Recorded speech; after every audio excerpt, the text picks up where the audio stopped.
Señoras y señores, gracias por continuar esta seguidilla de podcast donde tenemos hoy a Roy Sosa y a Silvia Bonilla, amigos de la casa y lo tengo que decir, amigos personales con los que disfruto mucho compartir temas tan importantes como el de hoy.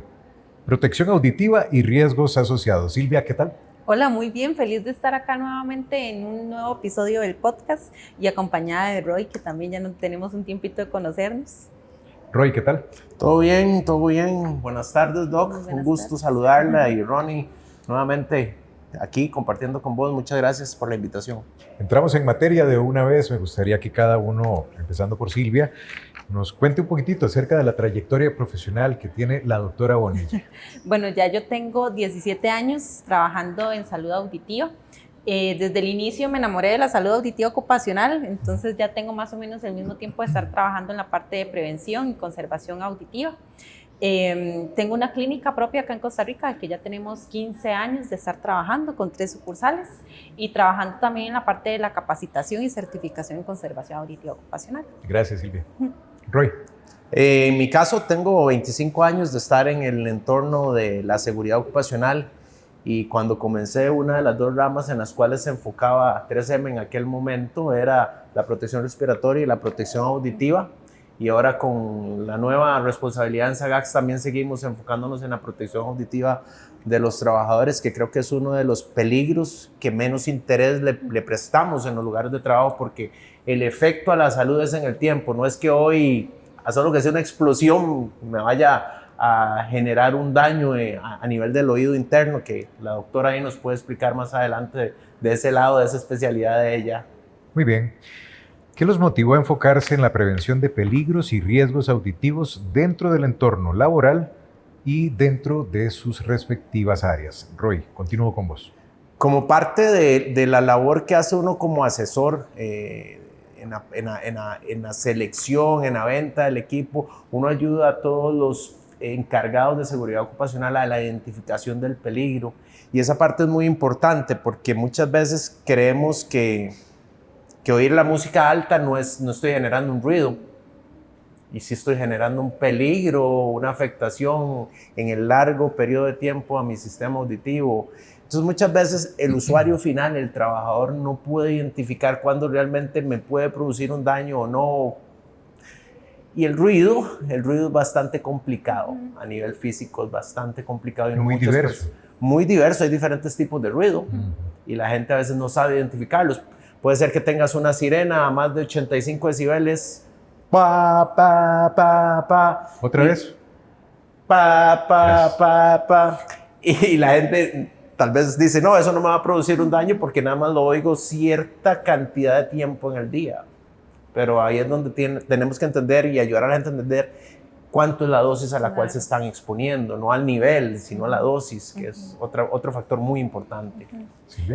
Bueno, yo creo que cuando yo empecé en la parte de audiología, nos enfocan y nos preparan mucho en la rehabilitación auditiva y no tanto en la prevención de cómo evitar que se genere esa pérdida auditiva. Y sabiendo que nosotros somos seres humanos que vivimos metidos en el sonido, vivimos inmersos en el sonido, no solamente hablamos de los efectos del ruido a nivel ocupacional, sino también ahora sobre los efectos del ruido que realizamos en actividades diarias, ¿verdad? En nuestro día a día. El simple hecho ya de salir a la calle, ya nos estamos exponiendo a sonidos intensos.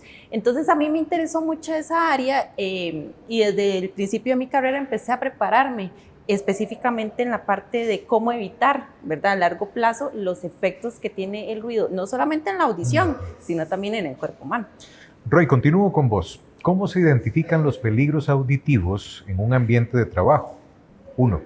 ¿Qué señales hacen que nosotros nos demos cuenta que ese espacio industrial o laboral se puede estar comprometiendo con nuestra audición?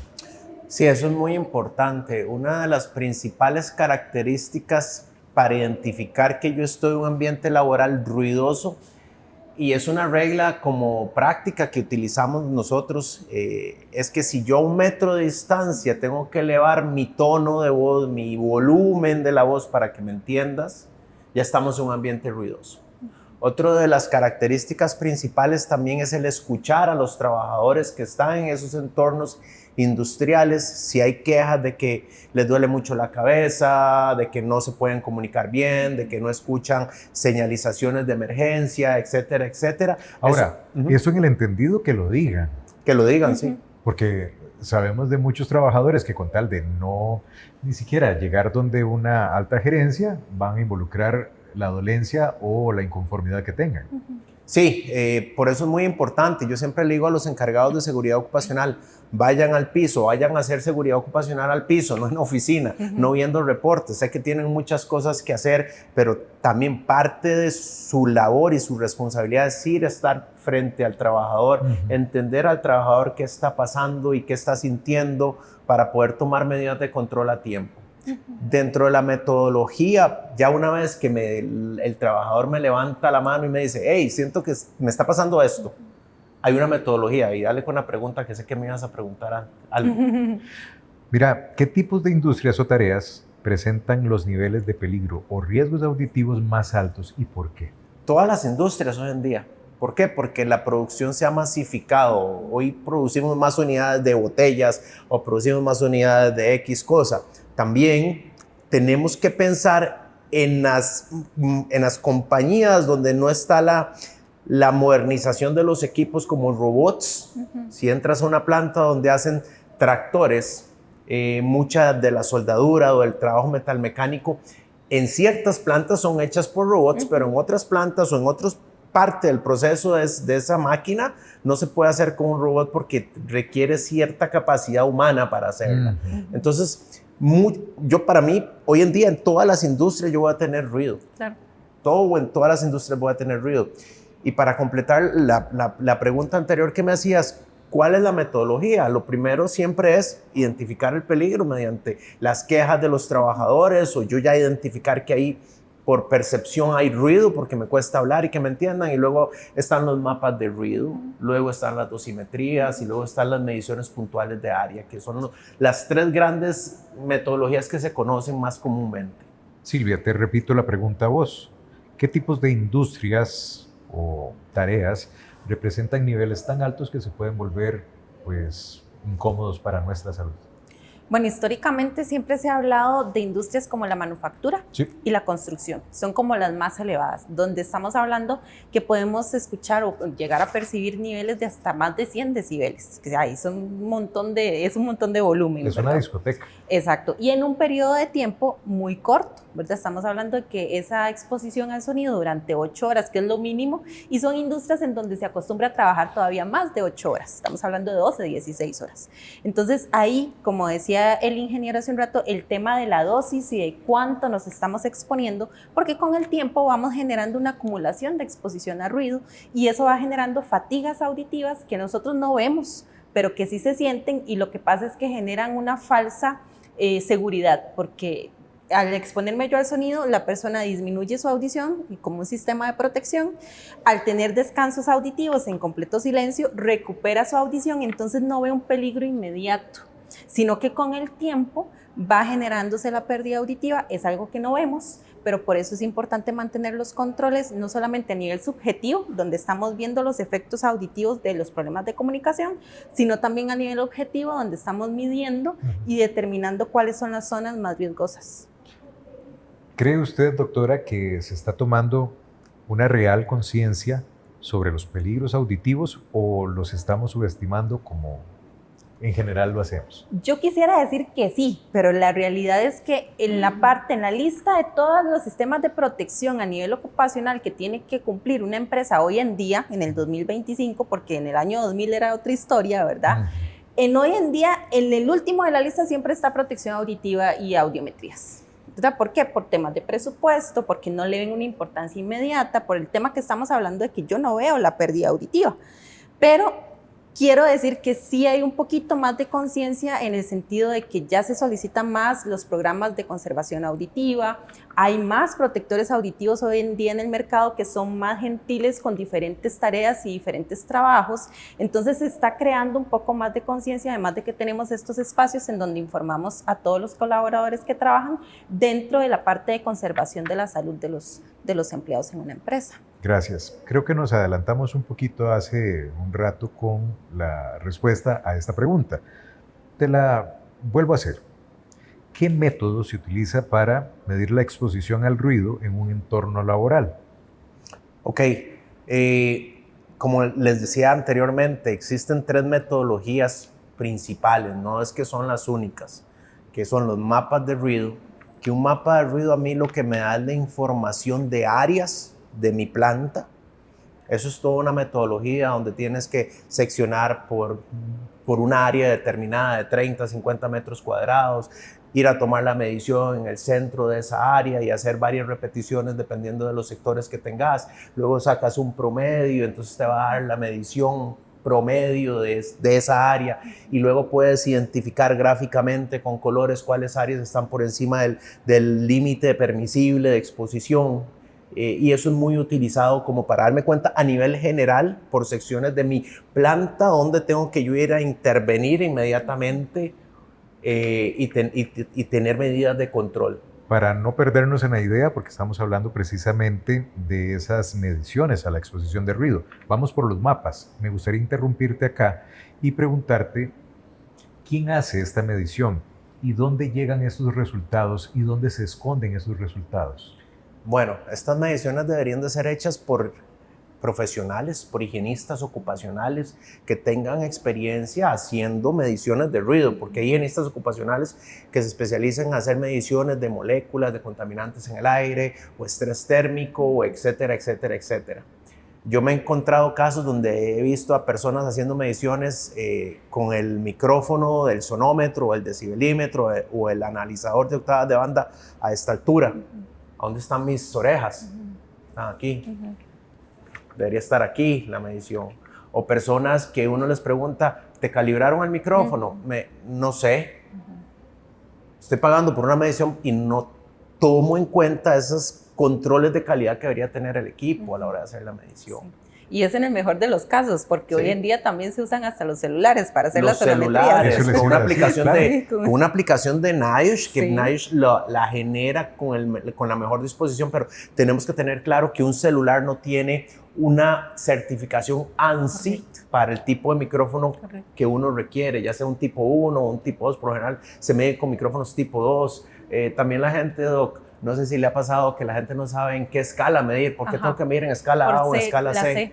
Sí, sí. Entonces, a pesar de lo que dice la doctora, que se ha ido avanzando y cada día avanzamos más, a nivel de ruido hay mucho desconocimiento. Porque cuando le empiezan a hablar a las personas de física del ruido y cosas como estas se asustan y no les gusta. Y es que se menosprecia muchísimo el ruido y el efecto que tiene el ruido, porque estamos tan acostumbrados a vivir metidos en el ruido todo el día que no somos conscientes de ese impacto, ¿verdad? En la salud en general.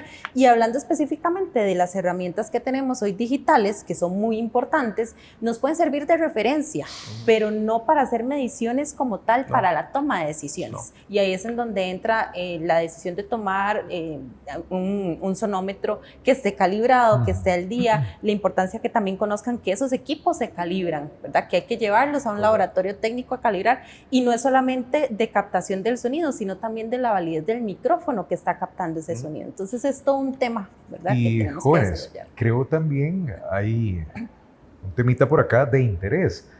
¿A quién le interesa realmente si la escuela está produciendo tanto ruido, si la industria o la manufactura en una compañía está generando tanto ruido? En Grecia, y bueno, no lo hago a modo de mofa, pero solo una persona se interesaba en eso. El conocido abanico andaba con un aparato midiendo dónde había mucho ruido.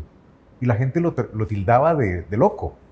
Pero creo que era la única persona que realmente se interesaba en que no hubiese tanto ruido en el lugar donde él vivía. Sí, lo que decías de la toma de datos y lo que decía de las metodologías, para cerrar ese tema, los mapas de ruido es una de las herramientas, las otras son las dosimetrías, que son los estudios que se hacen a las personas, que por lo general se hacen a personas que tienen mucho movimiento en una planta, que está expuesta a diferentes tipos de ruido.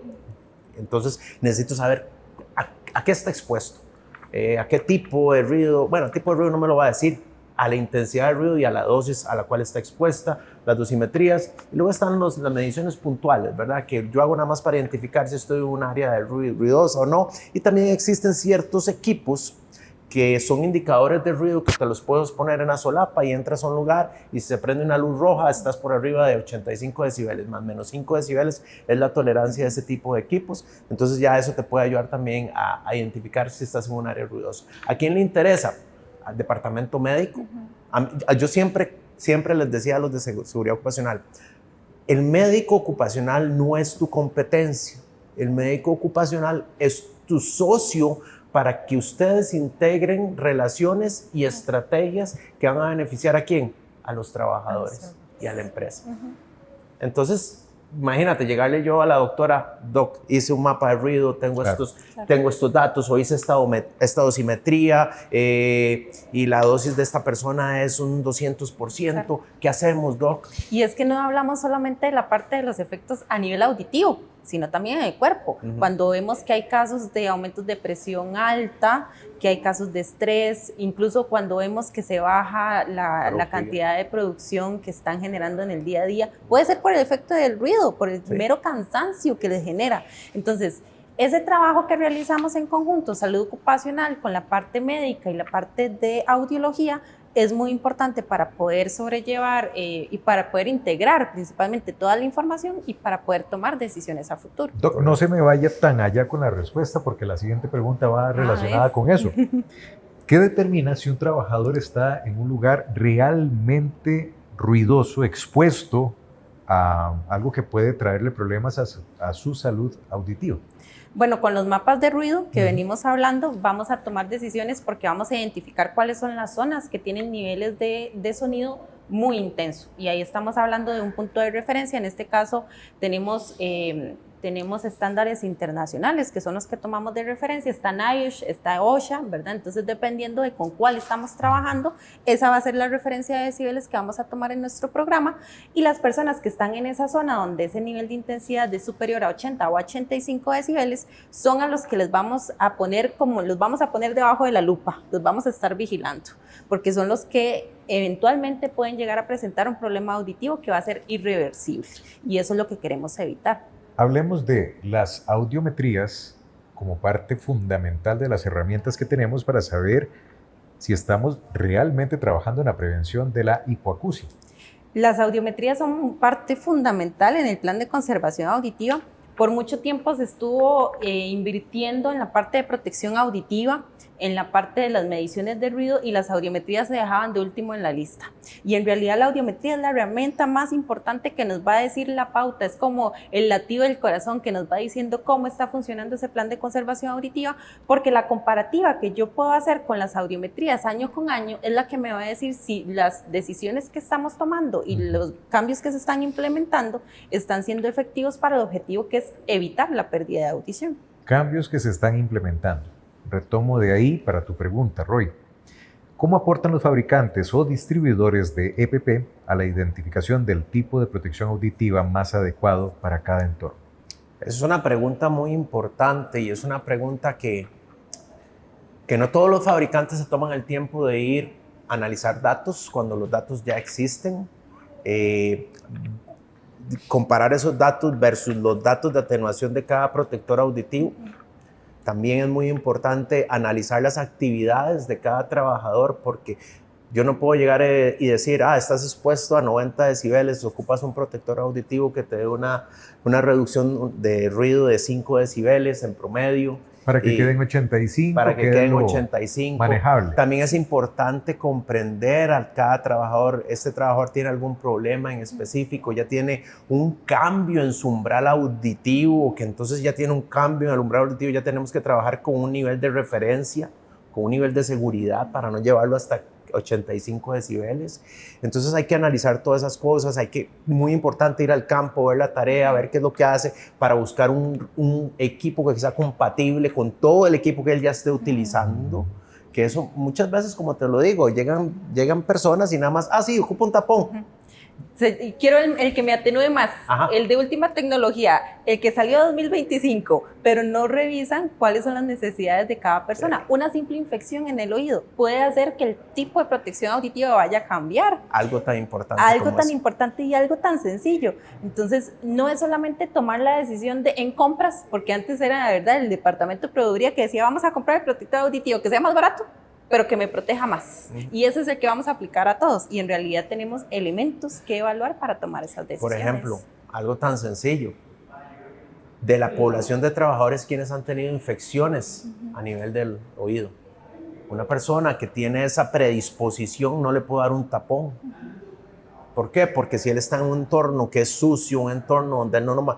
Los trabajadores no hacen las cosas porque les da la gana. En la mayoría de los casos no digo que no quieran hacer las cosas bien, a eso me refiero, pero ellos están en entornos donde la producción tiene que ser máxima, me quito el tapón, lo tiro por ahí, lo vuelvo a juntar, lo lleno de grasa, me lo meto, o sea, y una persona que ya ha padecido infecciones, un tapón no le puede servir, entonces para eso ocupamos una orejera. Entonces es importante estudiar, ir al campo, no es ir nada más a vender en un escritorio. ¿Prestarías vos tus zapatos o tu calzoncillo a alguien más? No. Habla esto de la importancia de tener nuestros propios audífonos. Digo, sí. ¿Cómo voy a andar yo algo que me encontré por ahí y para que no me regañen donde estoy trabajando me pongo los primeros que encontré? No lo he visto, nunca lo vi. En tantos años que tengo de estar en esto, nunca lo he visto. No digo que no pueda suceder, claro que puede suceder. ¿Qué he visto? Gente que agarraba los tapones de espuma, que requieren una técnica de moldeo especial, más complicada, más entrenamiento, y se los echan a la boca y se los chupan, y entonces les entra, me resbala más fácil. Sí. Eso lo hacen. Claro. Bueno, esta selección de preguntas va para los dos y habla sobre algo que los ponentes anteriores dejaron muy en claro. No es solo el uso del EPP, sino la escogencia o selección del EPP. Qué importante. Empiezo con Roy. ¿Cómo se elige el protector auditivo correcto para un trabajador? Y segundo, ¿qué variables hay que tengamos que considerar? Bueno, desgraciadamente hay muchos sistemas que nos pueden servir para validar cuánto me protege un protector auditivo. Y desgraciadamente en el mercado hay muy pocos y son muy poco accesibles hasta cierto punto, o son diseñados solo para cierta marca de protectores auditivos. ¿Eso qué me va a ayudar a mí? A que el proceso de selección que yo baso hoy en día en un valor de atenuación promedio que es conocido como el NRR, que es el que utiliza la persona que llega y tiene 90 decibeles, necesito bajar 5, tiene que aplicar una fórmula. Y hay un criterio de OSHA y un criterio de NIOSH. Y muchas veces ni lo saben utilizar bien. Muchas veces los protectores auditivos, cuando se saca el promedio del NRR, viene una escala C, o una escala plana, donde yo no hago una compensación de bajas frecuencias. Y cuando yo hago la medición en el campo, se hace en una escala C. Entonces, más bien, ahí me enredé, perdón, sí, voy a volver a ordenar las ideas. Cuando el protector auditivo se sacan los promedios de atenuación por frecuencia, se saca en una escala muy plana. Y cuando yo hago las mediciones, lo mido en escala A. ¿Ok? Me corrige, Do, porque si me enredé, ¿verdad? De tantas cosas que he hablado hoy. Entonces, la escala A sí compensa en bajas frecuencias, que es el comportamiento que tiene el oído humano en esa escala. Entonces, muchas veces yo vengo y no mido en escala A y vengo y le resto, o mido en escala A, hago la medición correcta y vengo y le resto a la atenuación decibeles A menos decibeles C. Eso es como que estuvieras restándole bananas con manzanas. A manzanas. Y lo hacen. Sí. Lo hacen. Y por desconocimiento, porque todos piensan que los decibeles son solo un tipo de decibeles. Y lo que pasa es que está la forma en la que el oído escucha y está la forma en la que el sonido sale de un parlante. Entonces, hacer esa diferenciación de el nivel de presión sonora y dependiendo del origen, así va a ser, o del objetivo con el que queramos medir esos sonidos, así va a ser la escala, ya sea para la medición en la sonometría o para la aplicación de los protectores auditivos. Precisamente a eso quiero llegar. ¿Qué pasaría si los escogemos mal? Lo que pasa con la protección auditiva, y a mí siempre me gusta decirle a los colaboradores, el protector auditivo, el mejor protector auditivo va a ser el con el que usted se sienta cómodo y el que vaya a utilizar. No importa cuál, yo nada más quiero que usted se ponga el protector auditivo y se lo ponga bien. Porque si yo voy a hacer una inversión económica para preservar y conservar su audición, pero usted llega con el protector auditivo y se lo pone así como Shrek, les digo yo, que parecen las orejillas así salidas. Además de eso, les gusta escuchar música en el trabajo y se ponen el audífono debajo de la orejera, entonces no estamos cumpliendo el objetivo de la protección auditiva, ¿verdad? Entonces, no importa cuál sea el protector auditivo, yo voy a tratar de seleccionar por lo menos 3 o 5 tipos de protector auditivo que sean compatibles con la tarea que usted realiza, con el lugar en donde trabaja, con la temperatura en la que trabaja y que sea lo más compatible con el trabajo que está realizando. Pero al fin y al cabo, con el que usted se sienta mejor es el protector que yo quiero para usted. Biotipos y también ergonomía. De todo, sí. Roy, ¿qué podrías decirnos vos acerca de los tipos de EPP que están en el mercado ahorita? ¿Cuáles son los más recomendados? Como decía la doctora, en equipos de protección personal uno nunca recomienda. ¿Por qué? Porque ya ahí vienen aspectos legales que alguien puede venir y decirte, me recomendaste esto, pero no lo utilizaste. Y ya con solo decir recomendar, ya. Sí. Hay diferentes equipos de protección auditiva y los equipos de protección auditiva se dividen en tapones y en orejeras principalmente. Dentro de los tapones tenemos los tapones de espuma, que esos tapones por lo general se le dan a visitas, no al trabajador que está al día a día frente a la máquina o en el entorno laboral ruidoso. ¿Por qué? Porque los entornos laborales son entornos sucios donde a veces tienen guantes, donde no se quitan los guantes, se quitan el tapón, lo tienen que enrollar, lo ensucian, lo contaminan. Ese tapón es para visitantes principalmente. O en algunos casos cuando tienen que utilizar doble protección, que los niveles de ruido andan por arriba de los 97 decibeles, 100 decibeles, entonces tengo que buscar una estrategia para ver cómo busco bajar mediante la atenuación de los protectores el ruido al cual me expongo.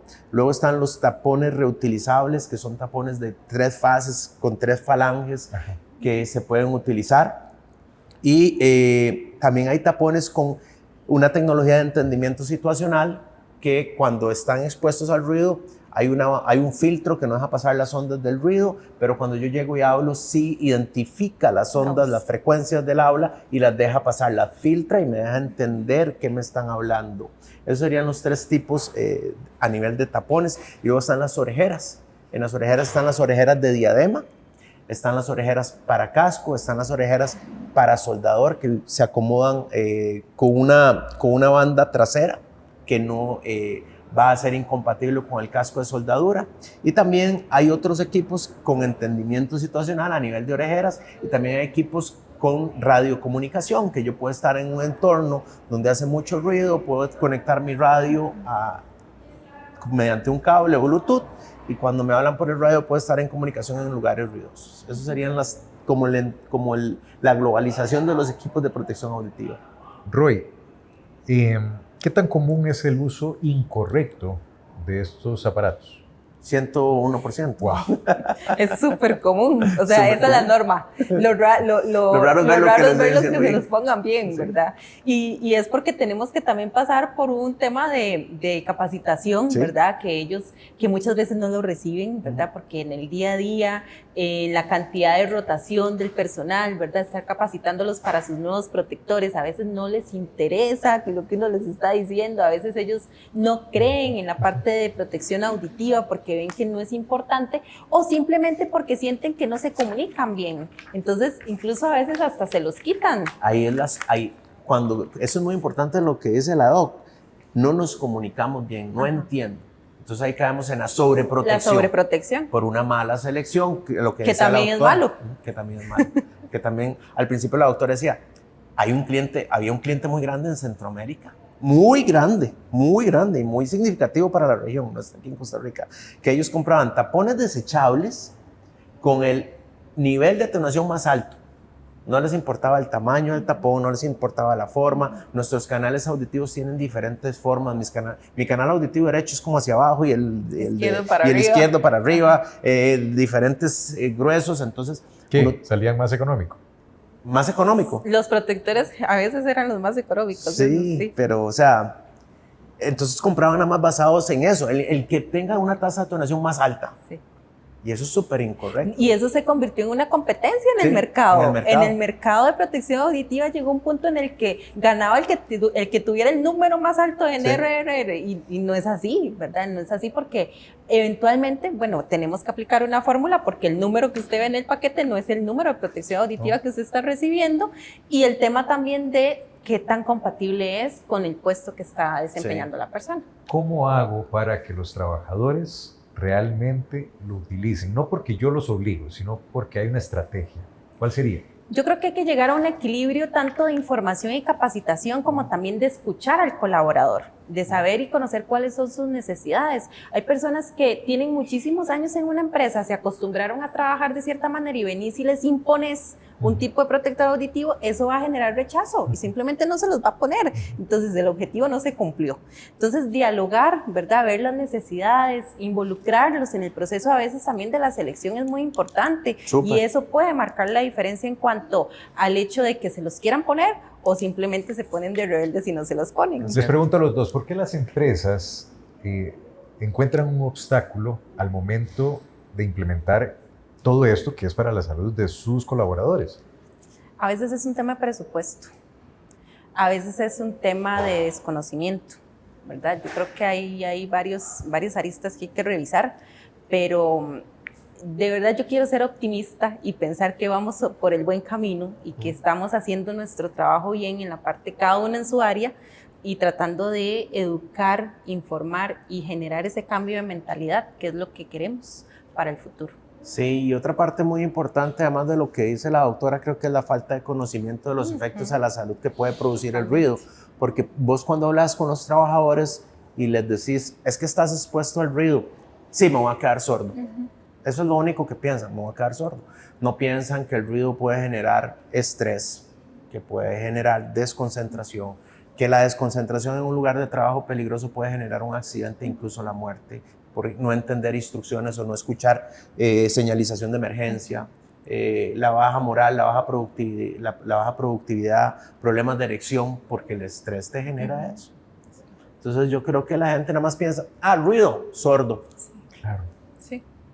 Eso es lo que piensan. Ese es mi futuro, dicen. Ese es mi futuro. Además me voy a hacer sordo cuando sea viejito. Sí. Me quedo con vos. ¿Cómo se integra el tema de protección auditiva en la cultura de seguridad de una organización desde su rol como fabricante y asesor técnico? Pues es muy importante la comprensión de los peligros a los cuales me estoy exponiendo, y no solo lo hablo a nivel de protección auditiva.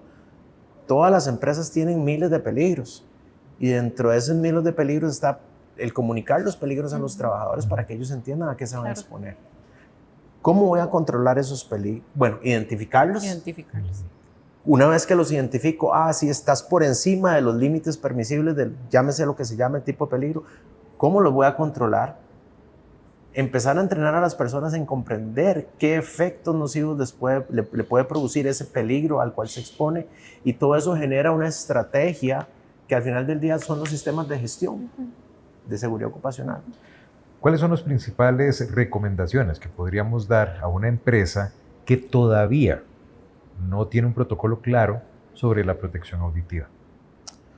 Lo primero es educarlos, porque si no tienen un protocolo para un tipo de peligro, en este caso como el ruido, es porque no han entendido los problemas que le pueden generar al trabajador y a la productividad, a las ganancias que pueda tener esa empresa, porque vas a tener trabajadores desmotivados, cansados, desconcentrados. Entonces es muy importante la educación, el que la gente entienda que el ruido es un asesino silencioso. ¿Qué difícil? Es un asesino silencioso, pero sí. ¿Por qué? Porque los efectos a la salud no es hoy, no es que yo llego a la casa ya con el famoso zumbido, tinnitus. No, el tinnitus es el síntoma de que te estás quedando sordo. Es el síntoma, te estás quedando sordo, tienes que hacer algo. O que llegué con dolor de cabeza, pero ya me acosté a dormir y ya el otro día amanecí bien. No, hay que educar, hay que identificar, hay que empezar a planear cómo yo contengo ese peligro, cómo ayudo a mi personal. Y trabajar muy de la mano seguridad ocupacional, departamento médico también. El encargado de seguridad ocupacional es una persona profesional que lo primero que va a ver en su mente es identificar peligros. Claro. Y si no lo está haciendo, algo malo, no hay una conexión en algo. Y creo que también no normalizar los efectos de toda esa exposición que vamos a tener en el tiempo, o sea, ¿verdad? el tinnitus no es normal. El tinnitus no es normal. Tener pérdida auditiva por exponencia al ruido no es normal. No es normal. De todos los tipos de pérdida auditiva, el único que se previene al 100% es el generado por ruido. Entonces, imagínense cómo no querer evitar quedarse sordo. Me quedo con vos. ¿Qué buenas prácticas pueden adoptar o se pueden adoptar desde la parte de los trabajadores para mejorar su audición?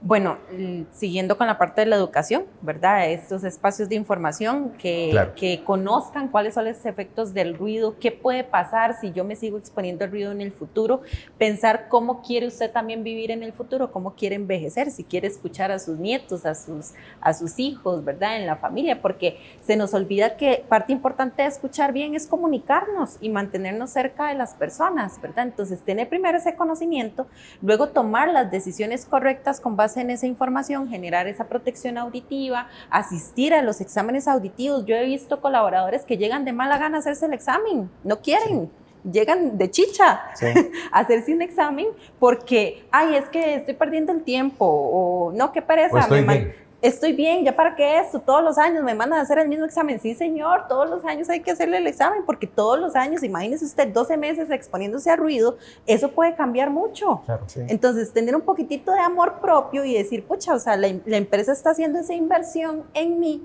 voy a aprovecharla y me voy a cuidar yo también. ¿Se cuidaban ustedes tanto antes de ejercer sus carreras? No. En el caso mío, bueno, pues es que el ruido... No, porque no estábamos expuestos a un ambiente laboral. Yo cuando empecé a trabajar, mis inicios trabajé en una fábrica que hacen botellas aquí en Costa Rica de vidrio y ahí utilizábamos tapones, pero de espuma. Pero nos protegíamos. Y luego ya uno toma conciencia, tiene que predicar con el ejemplo. Además, yo estoy viviendo una situación con mi mamá que tiene 84 años y lo que decía la doctora es muy importante, es algo que tampoco vemos, es el factor social psicológico de la afectación que produce el irme quedando sordo. Aislarme. Sí, a mí me duele mucho porque a veces estoy con mi mamá sentado cenando con mi esposa y tal vez estamos hablando mi esposa y yo algo y ella, que mañana juegas a prisa. No, mamá, que estamos hablando de que nos dio risa tal cosa. Ajá. Sí, qué bueno Saprissa, ¿verdad? Qué malo que está. Claro. Entonces, o que te preguntan 1000 veces la misma cosa. Por más amor que le tengas a una persona, y lo digo porque yo lo estoy viviendo y es un mensaje que quiero dejar, de la importancia de cuidar la audición, es un tesoro lo que tenemos. Por más que una persona llegue a cansarse hasta cierto punto, el estar repite y repite y repite, y llega un momento en que ya vos respondes con mala gana, como a la vez 50 que te preguntan, a la vez 25, y luego uno se siente mal porque la otra persona no tiene la culpa, es una condición que tiene, y está en nuestras manos cuidar nuestra audición. Exactamente. Te digo, te entiendo, y Silvia sabe por qué. Silvia sabe por qué. Mi madre, la misma historia, 3, 4 veces, 5 veces que se le dice lo mismo y con audífonos y no escucha. Silvia, tal vez un mensaje desde tu óptica para la gente que en este momento está empezando a cuidar de su salud auditiva y para las empresas que quieren implementar estos protocolos. Bueno, yo creo que el mensaje de toda la parte de salud ocupacional es evitar el daño, ¿verdad? Prevenir esos daños a futuro. Y volviendo a este tema en la parte de cómo nos afecta la pérdida auditiva y cómo es vivir con una persona con pérdida auditiva, el pensar nosotros el día de hoy cómo queremos vivir nuestro futuro. Entonces, el protegernos hoy va a determinar cómo vamos a llegar nosotros de adultos mayores y la calidad de vida que vamos a tener en ese momento. Entonces, todo lo que hagamos el día de hoy es lo que va a determinar ese futuro nuestro. Muchas gracias, Silvia. Roy, termino con vos y tu mensaje para nuestros seguidores. Mi mensaje, como se los dije ahora, la audición, la visión, el poder respirar, el poder tener fuerza para levantarse, son cosas que de jóvenes tenemos que ir implementando y tenemos que ir fomentando mediante las buenas prácticas a nivel laboral, de utilizar los equipos de protección personal de manera adecuada, el 110% del tiempo que esté yo frente al peligro, el alimentarme bien, el hacer ejercicio. Al final del día, todos vamos a envejecer y todos queremos envejecer de una manera digna. Entonces, todas estas cosas que estamos haciendo, el utilizar los equipos de protección personal, el seguir las instrucciones que nos dan en nuestro lugar de trabajo y también la conciencia de los encargados de seguridad ocupacional que siempre hagan las cosas con amor, pensando en que les estamos sirviendo a otros y no solo a una persona. Ese trabajador que está frente a la máquina tiene una familia. Entonces eso se multiplica por 10 o por 7. Entonces siempre hagan las cosas con pasión y siempre tómense en el tiempo de escuchar a esos trabajadores que les están confiando, a esos profesionales en seguridad ocupacional y a esos asesores, su salud, su vida. Eso para mí es muy importante. Y con pasión es que hacemos Protección 360. Gracias, Silvia. Gracias, Roy. Con gusto. Y gracias a usted. Hasta luego.